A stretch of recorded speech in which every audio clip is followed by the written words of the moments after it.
Okay, let's talk about One Piece episode 2. So, gotta say off the bat, love Zoro's introduction. I think the pacing was really great.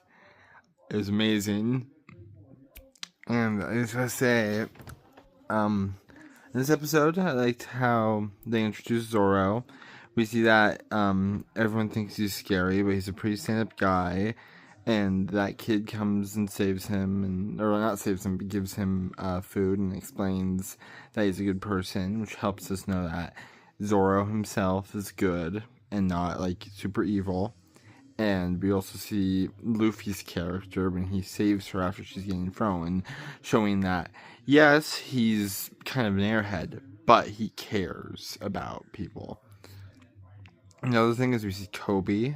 Kobe does pretty well in this episode. He's pretty cool in my opinion. I don't know if we're going to see much more of him in the anime. It'd be cool. I see no reason why they should get him out, but he is trying to join the Marines, so I don't know. Maybe we won't see too much more of him. I find it funny that the island just has a huge tower that just says Marines on it. That orange-haired girl, Nami, I know some of the names because it's One Piece is popular. She's just kind of there. I know she joins them in the future, but we'll see how stuff like that goes. But yeah, Monkey D. Luffy, or as I'm going to call him, Monkey Daniel Luffy. Happy birthday, Daniel! If you know the reference, you know the reference. I'm interested to see how, like, what he does. I like his power. I don't know how you're supposed to hurt him. He's literally made of rubber. So I don't really think he can be hurt.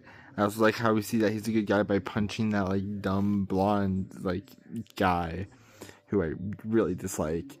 I dislike his dad more. I want to make that clear. I dislike his dad more. And he has the 3 swords. He's going to give them to Zoro.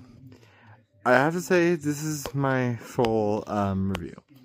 Animation of episode 2. 5 out of 5.